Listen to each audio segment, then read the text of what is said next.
Gaya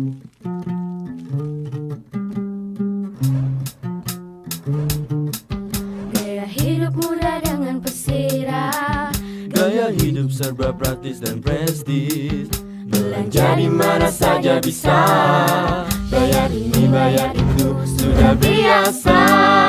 Diterima di ATM mana saja, bisa transfer ke bank mana saja.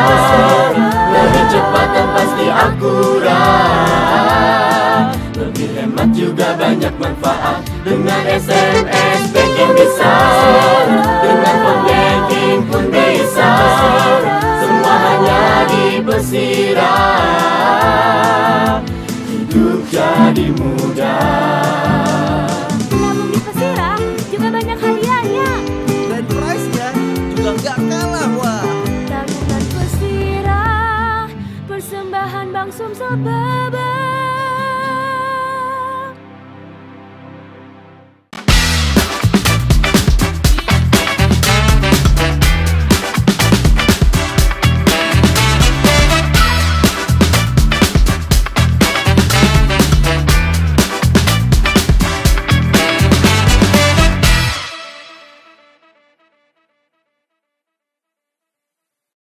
Assalamualaikum warahmatullahi wabarakatuh. Pemirsa Oku TV, ketemu lagi bersama saya Sri Agustati dalam program Bicara Sudut Pandang. Dan kali ini Bicara Sudut Pandang akan mengambil tema menolak lupa. Kita sudah kedatangan tamu spesial di studio Oku TV pada hari ini. Ada satu tokoh masyarakat Kabupaten Oku Timur, Bapak Fauzi Bakri Esos. Assalamualaikum Pak Fauzi. Waalaikumsalam warahmatullahi wabarakatuh, Mbak Sri. Iya, ini makin ganteng aja sekarang. Bisa. Karena sudah lama juga nggak ketemu dengan beliau. Dulu sering berinteraksi. Iya, dulu sering ngobrol gitu kan. Iya, Pak Fauzi Bakri ini tokoh masyarakat Kabupaten Oku Timur yang juga kemarin sempat ikut di pemerintahan juga. Siap. Gitu ya. Siap. Dan pemirsa Oku TV, bulan ini Januari itu menjadi bulan yang spesial khususnya buat Kabupaten Oku Timur karena di bulan Januari Kabupaten Oku Timur merayakan hari jadinya, tepatnya di 17 Januari. Dan tahun ini 2023 Kabupaten Oku Timur merayakan hari jadinya yang ke-19 tahun. Bicara soal 19 tahun, kalau diumpamakan kepada manusia 19 tahun itu sudah lewat remaja ya, sudah lewat dewasa ya. Dewasa lah maksudnya. Karena 19 tahun biasanya anak-anak sudah bisa bikin KTP, sudah bisa ikut pemilihan gitu kan, jadi sudah bisa menentukan pilihan sendiri. Tapi kita tidak bisa melepas begitu saja usia 19 tahun sekarang ini.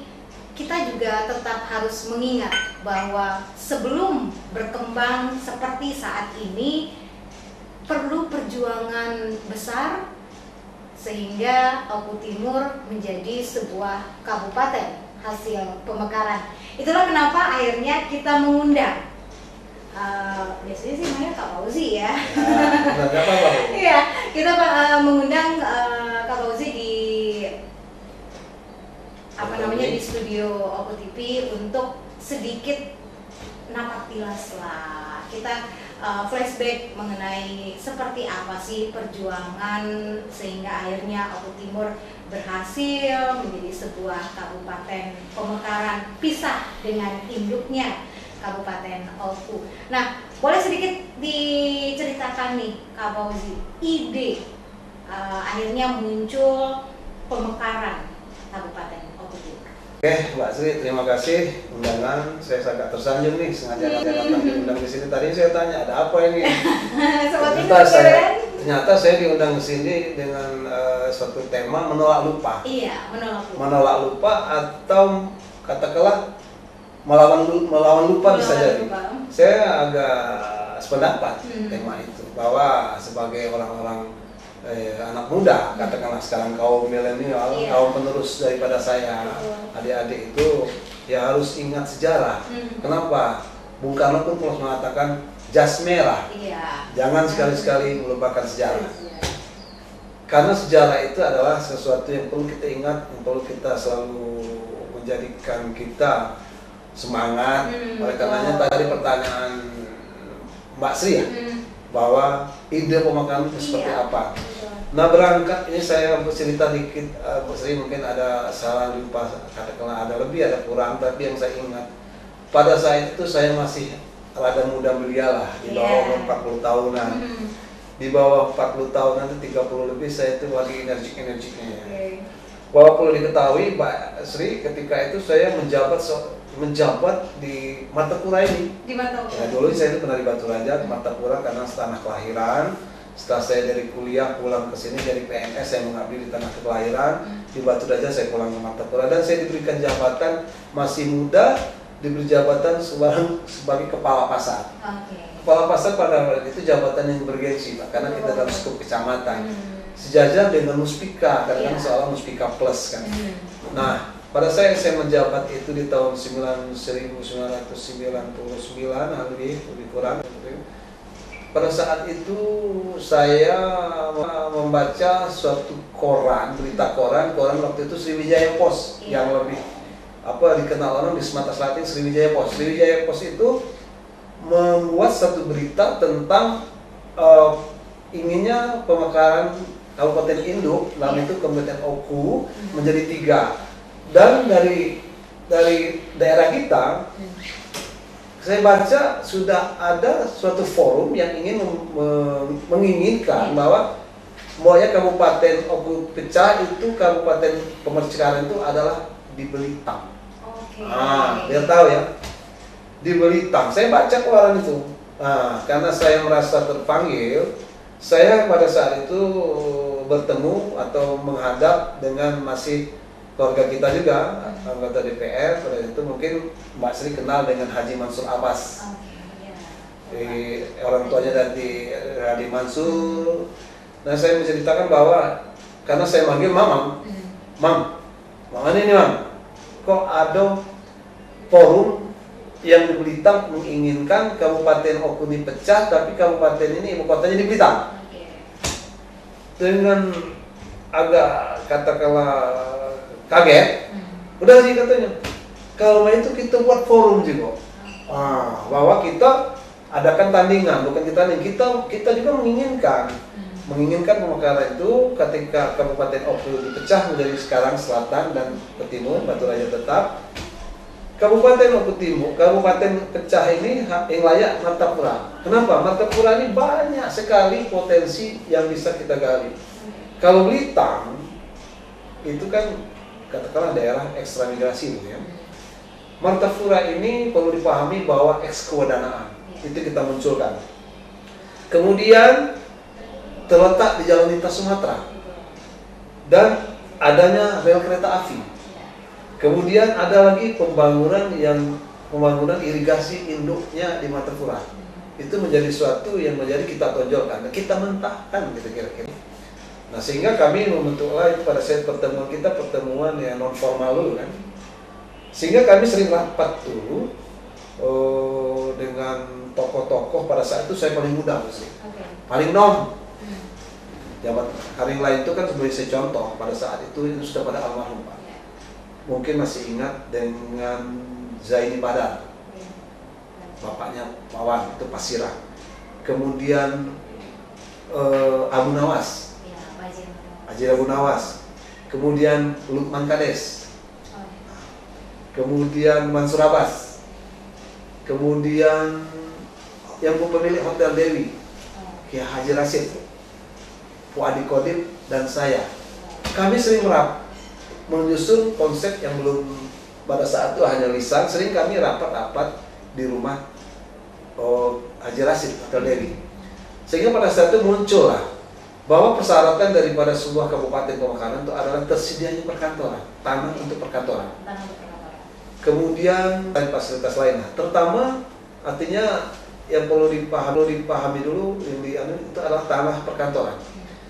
pada saat itu berjalannya waktu, saya kan paham lokasi tempat kita duduk sekarang berada di perkantoran ini. Saya tahu karena saya putra daerah bahwa ini tanah ini milik negara, tapi HGU-nya diambil oleh PT Besar Jaya.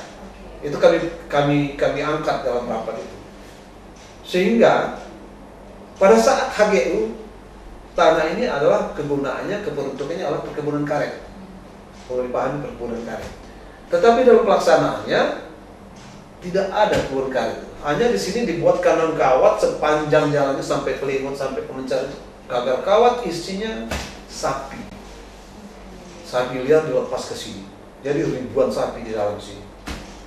Nah, kalau bicara secara hukum bahwa kalau HGU-nya itu kebun karet ternyata dibuat untuk gembala sapi, artinya kan tidak memenuhi unsur daripada menyalayak tanah. Nah itu artinya kita nanti bisa secara perlahan bahwa kita katakanlah kita siap perkantoran dengan Pak Mansur Abbas apa namanya.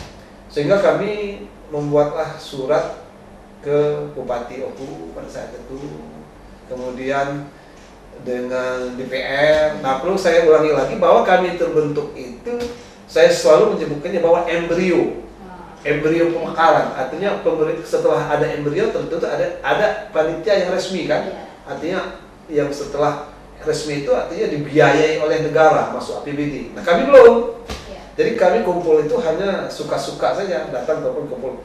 Tapi konsep kami jelas bahwa kami ngintip ini Pak, Blitar ini mana sih untuk kantor dia perkantor ini. Setelah kami selidik ternyata dia mempersiapkan tanah untuk arah Mayakin, Tulus Ayu Tulus Ayu, Mayakin itu kita tahu daerah itu daerah banyak kebun-kebun milik masyarakat. Yang notabene agak sulit ketika nanti jadi perkantoran, benar kan? Agak sulit.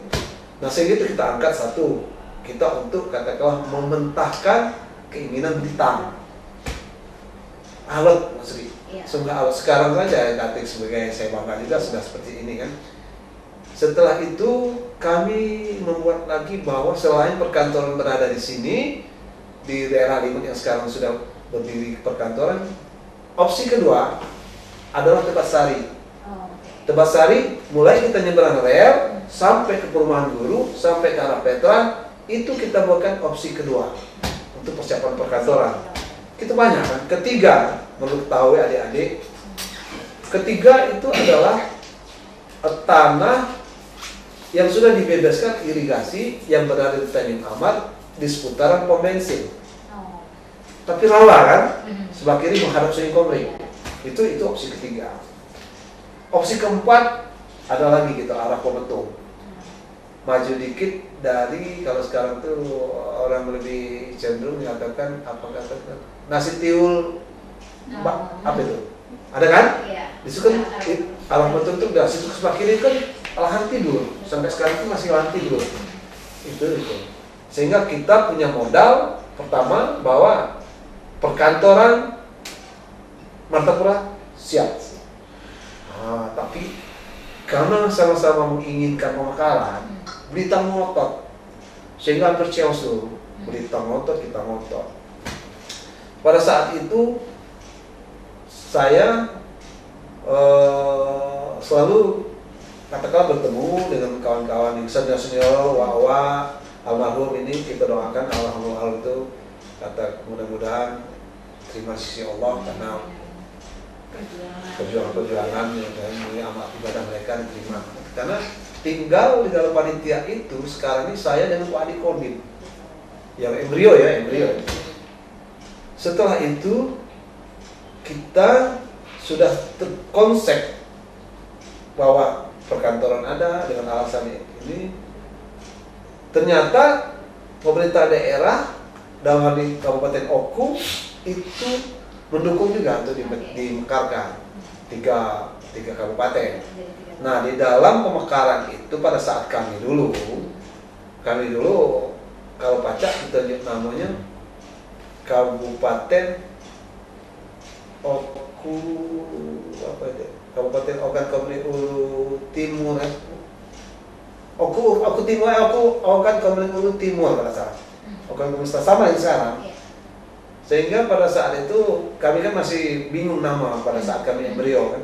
Tapi ketika ini terakomodir berikutnya bahwa kalau untuk membentuk suatu kepanitiaan ini harus dibuatlah panitia yang katakanlah yang memang didanai oleh pemerintah daerah resmi.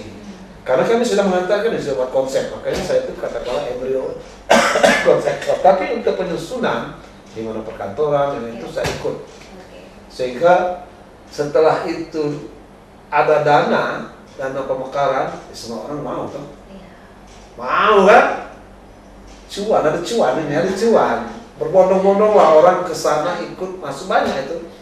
Masuk sekarang yang masih saya ingat Sobri Rolip itu masih di dalamnya. Kemudian kalau kami dulu kan awalnya ketua yang mengetuai adalah Pak Haji Rasid yang pemilik Hotel Dewi. Kami sering kumpul di sana.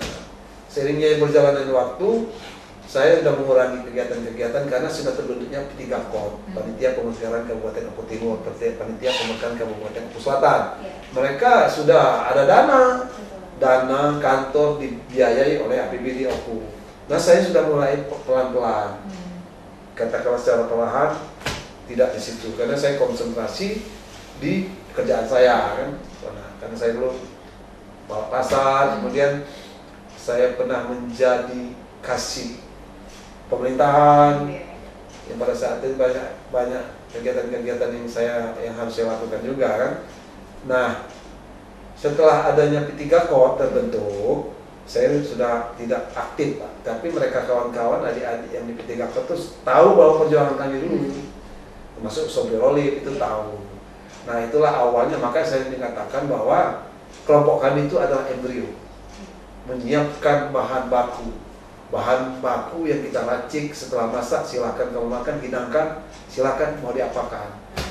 Itu. Iya, itu awal apa namanya tuh ide munculnya akhirnya pemekaran itu mulai tahun berapa tadi? Itu pada saat Batu Raja itu bupatinya Sani Arusna. Orang kita. Nah, saya ingat pada saat itu karena kami sudah membuat surat ke DPR untuk pemekaran ini belum ada P3KOD. Baru kami yang saya sebutkan tadi, yang Pak Mansur Abbas. Saya diajarlah meninjau di mana yang kamu sebutkan ada perkantoran. Saya masih ingat, saya berdiri di kota. Jadi ada komisi gabungan waktu. Ada Pak Egi Suwarjo yang hadir, Haji Predi dan lain sebagainya pada saat itu kan. Berdiri di mana Pak Fauzi, kamu yang katakan ini, lah ini kan punya.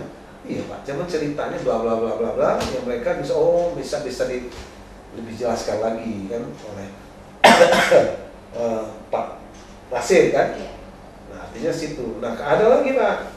Kami dulu karena berita ngotot-ngotot tuh kita punya pada saat rapat itu yang layak Martapura memang. Itu kata almarhum Pak Haji Rasid, bapaknya si Wawan.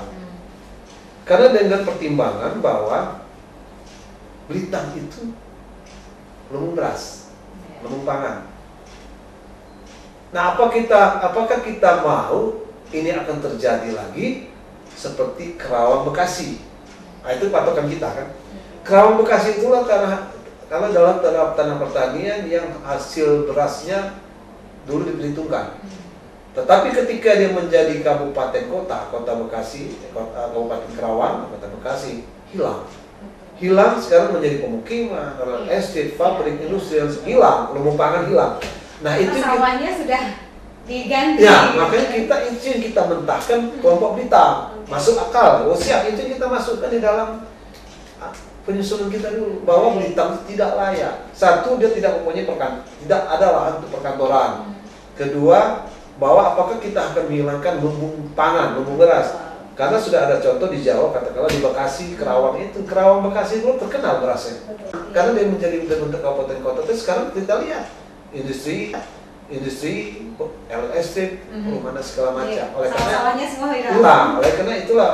Tetapi walaupun di dalam itu masih saja ngotot, sehingga dulu hampir chaos Pak. Pada saat sudah di dalam, saya sering berkomunikasi dulu dengan saya dulu pernah menjadi ketua Golkar, Mbak. Iya. Ya artinya saya pernah di politik juga. Oke. Ketua Golkar ini saya membawahi kalau sekarang Kecamatan Martapura, BP beliau, ya, Bunga Mayang, Jayapura itu di bawah saya. Oke. Nah, sehingga pada saat itu karena saya harus dipilih, kalau Batu Raja itu menginginkan saya, Ji, kau tetap di parpol, karena kau pasti jadi anggota dewan. Karena kok Mansur Abbas selama aku manggilnya, dia tuh sayangnya dengan aku, Mansur Abbas tuh, karena dia menginginkan sosok untuk penerusnya adalah Fauzi Bakri, sehingga dia mengusulkan aku menjadi ketua. Dan sampai-sampai dia dulu kan menginginkan saya untuk menjadi apa dalam pemerintahan, tapi saya tidak pernah. Ini saya sampaikan di dalam, ini sudah nyimpang ya. Di dalam saya berkarir di ASN, Tata Kelapa ini, saya tidak pernah meminta jabatan. Boleh dibuktikan, apapun itu. Saya tidak pernah minta jabatan, saya tidak pernah mengemis. Ngalir saja. Kalau saya diberi percaya, saya akan loyal dan saya tetap aku lakukan. Dan alhamdulillah buahnya sekarang saya dipercaya orang. Betul. Dalam sisi apa? Saya dipercaya orang. Saya aman-aman, tenang. Itulah buat saya sekilas tentang ide pemekaran. Oke, baik. Jadi memang perjuangan tokoh-tokoh dulu ya, sehingga berupaya gitu menjadikan akhirnya Martapura terpilih menjadi ibu kota Kabupaten Oku Timur. Nah, ide untuk Oku Timur, Ogan Komering Ulu Timur, itu idenya apakah dari para tokoh-tokoh itu tersebut atau memang dari dulu saya ulangi agak mundur. Kalau kami dulu begini, pada saat kami di embrio itu, di Pak yang diketuai oleh Pak Rasid itu, kami sering ngomong mengkancah itu, apalah namanya, dah kita buat Komering Timur, Komering Timur kan, awalnya Komering. Kita munculkan Komering. Karena apa? Kita berpikir Batu Raja itu dulu berasumsi bahwa itu punya omongan. Sampai sekarang ya, seolah-olah itu terpikir bahwa itu Batu Raja itu omongan. Martapura ini wong Komering. Jadi kita buat dulu kan Kabupaten Komering Timur kalau pada saat itu. Nah, tapi seiringnya waktu berjalan di Telako di kancah terbentuklah jangan menghilangkan nama Kabupaten Induk. Oku tetap dipakai, tinggal kalau ini tempatnya di timur, Oku Timur, karena itu dekat di selatan, Oku Selatan. Berdarah-darah Mbak Sri sampai ke pada saat akhirnya di voting, pada saat voting Blitar atau Martapura, saya berada di kantor DPRD Oku Timur, di Oku Induk. Sampai pecah kaca di kantor DPR. Karena Blitar ini masih ngotot. Pengen di Blitar tuh dengan berbagai macam alasan. Padahal kita sudah mematahkan itu kan dengan alasan-alasan. Tapi mereka tetap ngotot. Akhirnya voting. Voting itu seru banget. Jadi Blitar membawa berpuluh-puluh truk. Kita kumpul di terminal membawa juga berpuluh truk. Hampir ribut, hampir cios. Hampir ribut lah di situ. Tapi akhirnya menyadari setelah voting dimenangkan Martapura, selisih tipisnya tuh, masalah 13-12, selisih angka. Martapura 13, Blitar 12. Kalau nggak salah ya. Tapi aku berani saya ada di situ. Jos, kaca pecah. Ribut di bawah, hampir cios. Masih ingat dulu tuh yang Blitar tuh ngetuainya Ibnu yang jalan bapaknya salah satu anaknya jadi anggota DPR sekarang. Iya. Ceritanya. Baik, itu untuk sedikit sejarah bagaimana akhirnya idenya muncul pemekaran, kemudian nama dari Oku Timur itu sendiri gitu. Nah, 17 Januari 2004 akhirnya ditetapkanlah menjadi hari jadi Kabupaten Oku Timur. Sampai dengan saat ini kita berusia 19 tahun. Ini sebagai salah satu tokoh masyarakat yang juga pegawai negeri sipil gitu kan, PNS, kalau sekarang ASN gitu kan. Nah, apa sih yang dilakukan? Apa sih yang coba dilakukan gitu untuk mengisi dari akhirnya kita menjadi sebuah Kabupaten Pemekaran? Katakanlah untuk saya. Ya untuk Kak Fauzi sendiri. Oke. Jadi saya ini banyak yang kalau saya bercerita ini saya terkenang dengan apa yang saya lakukan. Sebagai contoh, Bu Sri dulu mungkin kan lahir di Martapura ya? Iya. Lahir di Martapura, tinggal di Martapura. Ibu Sri dulu ingat tak terminal kita pasar itu seperti apa? Iya. Terminal pasar Martapura itu di bawah penguasa, aku pernah menguasai Pak. Seputar itu, karena aku dengan usia belum 30 tahun, aku sudah jadi kepala pasar. Yang isinya, tahu deh Martapura. Iya. Ya. Kita sangat tahu Tahu ya, Martapura dulu. premannya oke. Isinya dari preman sampai pejabat sampai overduit isi pasar. Tapi alhamdulillah syukur aku bisa menjalankan itu. Sampai sekarang kalau aku ke pasar mereka tuh terlihat seolah-olah kangen. Ayo bapak ya kabar, kamu aja kabar. Itu yang ketinggalan. Nah setelah Mekarni, aku terakhir dikasih pemerintahan Kecamatan Martapura. Dengan aku tetap selalu gerak terus, inginnya ada sesuatu yang baru gitu. Ada sesuatu yang baru gitu. Sehingga dulu Camat Pak Pusri Madiang sengaja menunjuk aku sebagai kasipem dan seolah aku jadi tangan kanannya. Terus sawit nanti dulu perkebunan sawit yang sekarang di Warna Karya Kabupaten itu menggedilkan ke masyarakat, ke kepala desa yang ditunjuk camat di lapangan adalah saya. Saya di lapangan itu berlaku sebagai camat untuk mengajak masyarakat mengertikan untuk lahan tidur ini kita buat untuk katakanlah perkebunan sawit. Tapi walaupun setiap kades berjanji saya memilih 2 hektar, tidak 1 meter pun saya milik. Saya tidak seperti itu. Termasuk di Pemekaran saya ikut, kemudian di perkantoran saya tidak berharap memiliki tanah yang memang hasil dari banyak kawan-kawan dapat. Tapi mohon maaf ini menyimpang ya. Artinya katanya saya bukan tipe seperti itu. Saya melihat tipe seperti sekarang saya sudah bangga. Nah setelah diisi Pemekaran, saya dikasih pemerintahan, saya kemudian ditarik oleh Pak Amri Iskandar. Ditariklah di Pelengkapan. Dulu saya mau dijadi camat, saya nggak mau. Karena pada saat itu camat pada saat itu menurut saya sih, mohon maaf ya, bahwa menurut saya ini kan kondisi pilkada pertama Oku Timur, yang notabene calon-calonnya kita belum kenal dan saya ditawarkan saya nggak mau. Dan pada saat kita untuk pelantikan bupati pertama, penjabat bupati Wadastru Amri Iskandar, dan saya lagi-lagi sebagai panitia inti menyiapkan itu berkoordinasi dengan Oku Indo sama Provinsi Sumatera Selatan, panitia saya di dalam. Saya ikut selalu diajak terus. Saya Mang Ruslan, Bohori, Pak Bohori sama Rusman ikut pernah Rusman dulu. Nah, itulah ceritanya. Nah, dan pada saat mengisi daripada setelah Pemekaran, perlahan-lahan sudah terlihat sosok pemimpin kita Pak Herman Deru yang dulu kita takut karena namanya tahun politik orang selalu kadang-kadang orang menggoreng yang tidak, tapi politik memang hebat Pak Herman Deru, saya akui. Ketika dia menang, 1 hari setelah dia pelantikan kami dikumpulkan bahwa lupakan pra pilkada, pasca pilkada kita satu. Kalau dulu saya sebagai masinis, kalau dulu saya sebagai supir bus, dan sekarang saya sudah menjadi masinis kereta api. Paham? Sehingga kami dirangkul. Nah, saya diberi jabatan juga, diberi kepercayaan kapal kelengkapan, kapal umum. Nah, Martapura sedikit harus dibenahi, pasar Semerawut.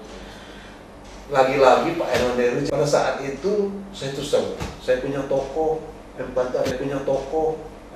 berapa? Karena saya mantan kepala pasar, banyak toko yang di MTR dulu banyak, ada 8 pada saat itu. Kemudian di tempat mungkin itu Metro, itu kan toko saya juga sebelahnya. Nah, Pak Hermanderu menginginkan manggil secara khusus di kantor Lampung, Ji, kita bicara masalah pribadi, bukan kedinasan. Pada saat itu kepala pasarnya Pak Sapinda. Jadi kata Pak Deru, Ji, kau punya toko ya di pasar. Iya betul ya? Iya Pak. Kalau dijual jadi ratusan juta Pak. Ratusan juta betul. Jadi Pak ini, aku ini pengen merubah bentuk Martapura ini tidak cak ini kan suara terminal kan. Kita buat sesuatu yang ada konsepnya. Kau ikhlaskan toko kau ya? Kau ikhlaskan toko kau? Woi, kata aku Pak siap. Aku ikhlas Pak. Pemekaran pun aku ngikut di dalamnya. Dan aku juga berpikir bahwa ketika ini mekar kita harus berkorban juga. Kami juga pernah berkorban. Kemudian setelah mekar, aku pribadi silakan orang mau berkarir, suku apa, agama apa, katakanlah yang penting dia ingin membangun silakan. Tidak harus kita primordial kan? Tidak harus kita kesukuan, silakan berkarir. Cuma jangan sampai kita katakanlah dengan segala cara menghalalkan segala cara. Saya tidak pernah mau seperti itu kan. Boleh tanyalah sama Pak Hermanderu. Boleh Pak, saya tidak pernah minta jabatan. Akhirnya apa Pak? Saya yakin ini Sapinda ngasih tahu bahwa kalau kita nak bongkar pasar Pak, kuncinya ada di Kiai Fauzi. Tanya Sapinda. Kalau Kiai Fauzi itu hantu pasar, dulu jadi pasar, tokonya ada. Ketika Kiai Fauzi bisa kita pegang, yakin selesai. Kalau aku ini wongnya memang jelek, gampang gerakan masyarakat Pak. Paling gampang. Tidak bisa orang bongkar itu toko, itu maksud toko aku. Tidak bisa orang bongkar toko itu kalau kasih persetujuan dari pemilik. Caranya ada. Kalau nak mau kita kunci baik, toko kita tinggalkan kunci, tidak mungkin ada gusur. Cuman aku tidak berangkat dari akulah toko aku. Kami punya toko plastik. Barang-barang kita keluar, kita buka dalam orang ramai ke rumah, dulu minta petunjuk. Mana sikap kami nih ya, Kak, Dek, Zi, bahwa di sinilah tempat kami cari makan, di sinilah tempat anak kami sekolah, di sinilah kami nyarap sewa rumah, bayar listrik segala macam. Kalau dibongkar kami kemana?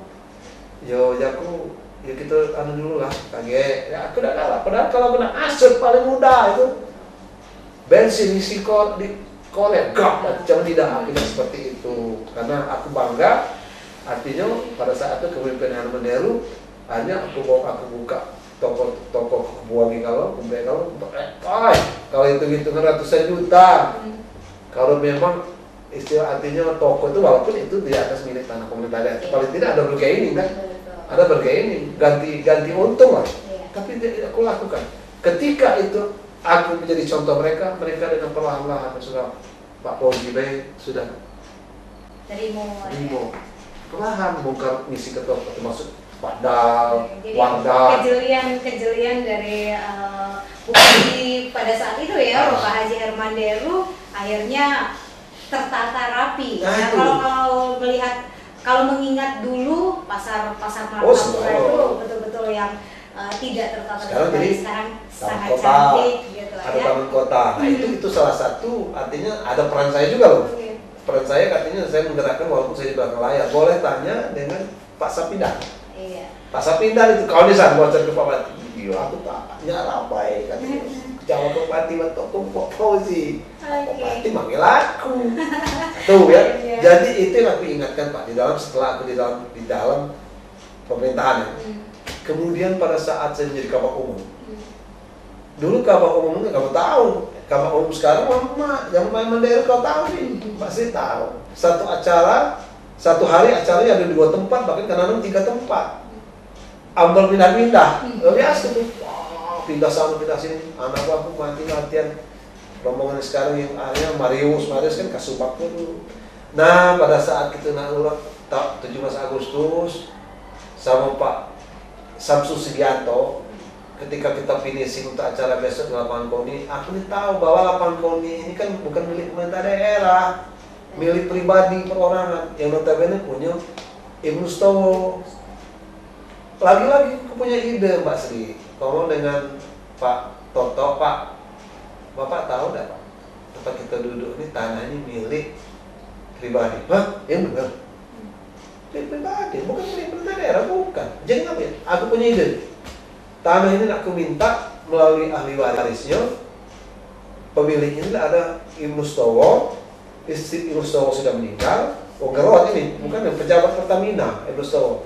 Istrinya itu sama dengan nama mamaku, Hajah Zaleha. Mamaku Hajah Zaleha juga.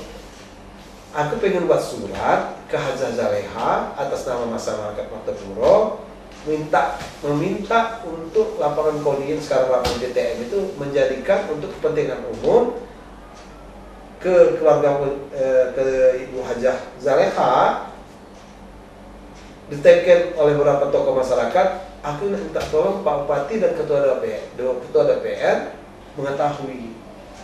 Rupanya Pak Bupati tidak setuju. Pak Mandir, lanjut ke oposisi. Jangan itu konsepnya.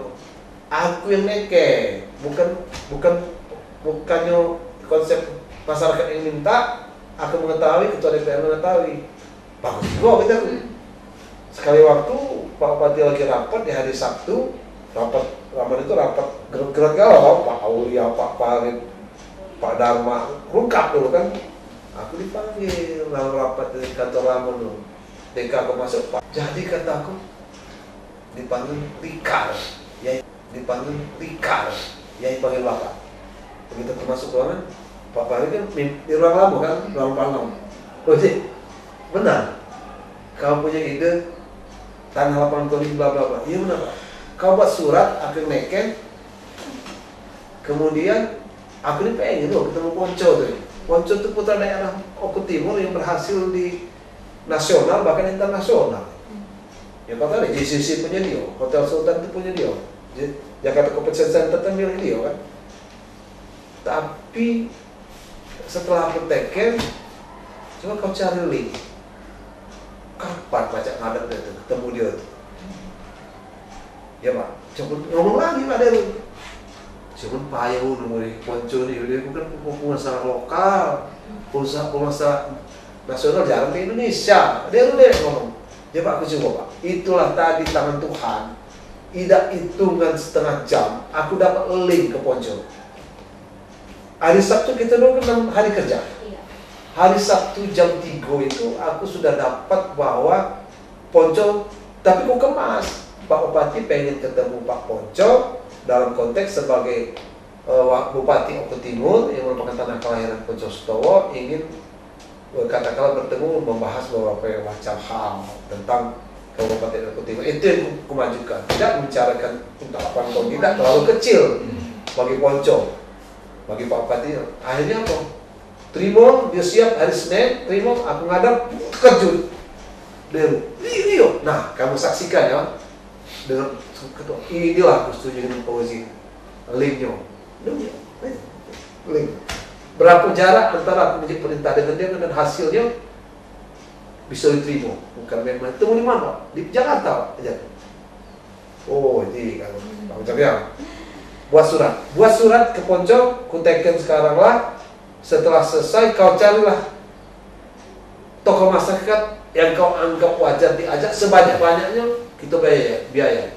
Cuma tidak banyak yang kuajak, cuman Mansur Abbas dengan Zaini Bada. Ketemu Ponco nih ya, tunjuknya tanah lapangan. Inilah idenya. Iya, akhirnya ya bisa dinikmati oleh masyarakat Oku Timur saat ini. Ide Fauzi Bakri. Lapangan Taman Tani Merdeka ya saat ini yang dipergunakan untuk berbagai. Idenya dari Fauzi Bakri. Dan sudah dinikmati ya oleh masyarakat Oku Timur pada saat ini. 16 tahun saat ini masyarakat Oku Timur sudah merasakan mulai dari pembangunan, penataan kota yang sudah sangat baik, kemudian juga Bahkan saat ini di bawah kepemimpinan Bapak Enos Yuda dengan visi misinya Oku Timur maju lebih mulia juga sudah sangat dirasakan oleh masyarakat. Nah, mungkin ada hal yang ingin disampaikan buat masyarakat Oku Timur ini, bagaimana mengisi pembangunan yang ada di Oku Timur ini sendiri. Jadi gini, sepeninggal Bapak Haji Herman Deru banyak katakanlah sesuatu yang luar biasa, hasil perubahan luar biasa. Artinya itu harus kita jaga, harus kita pelihara.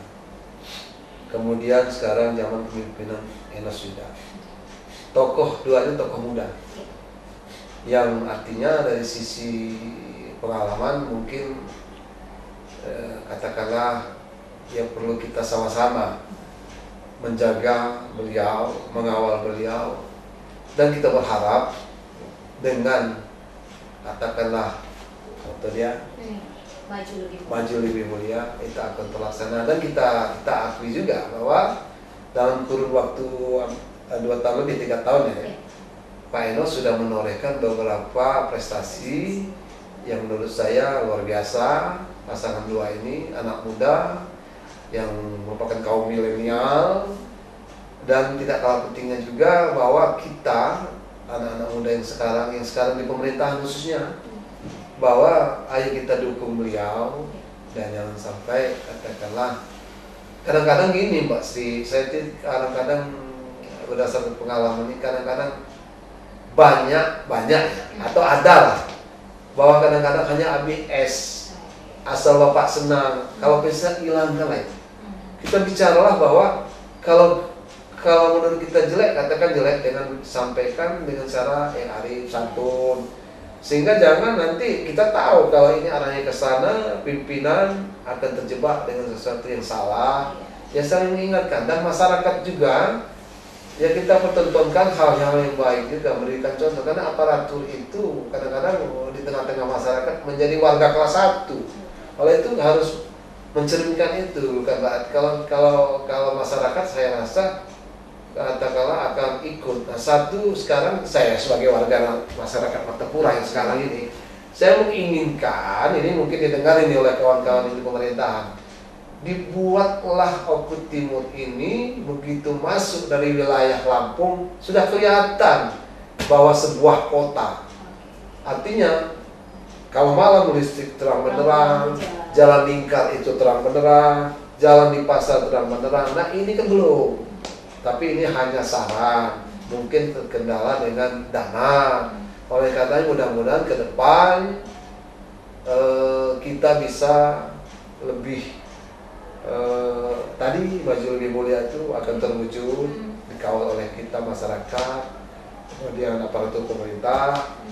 Dan saya rasa sebagai orang yang pernah berperan mulai dari persiapan pemekaran, mengisi pemekaran, kemudian saya sudah paripurna sekarang sebagai tokoh. Kalian mengatakan tokoh, saya akan tetap melihat ini, dan saya tidak segan-segan manakala suatu saat ada yang kurang pas, mungkin saya akan menyampaikan kepada rekan-rekan bahwa kamu itu bukan jalan itu, mungkin seperti bukan berarti saya ini banyak kekurangan Mbak Sri. Manusia itu banyak salah kan, tapi paling tidak kita diminimalisir lah kesalahan itu saja Mbak Sri. Oke, baik, menolak lupa untuk 19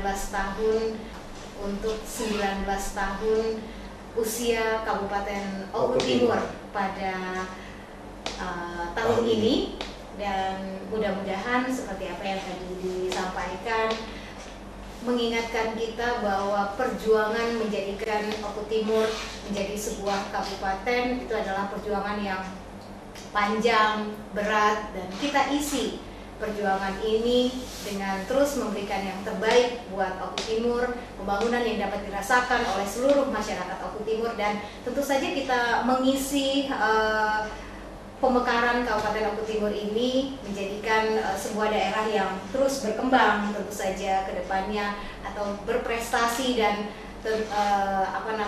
lebih maju lagi mungkin dari kabupaten-kabupaten yang jauh lebih tua ya dibandingkan dari Oku Timur. Inilah akhir dari Bicara Sudut Pandang di edisi Menolak Lupa pada kali ini. Selamat Hari Jadi Kabupaten Oku Timur yang ke-19 tahun. Semoga makin berkembang, makin maju dan lebih mulia.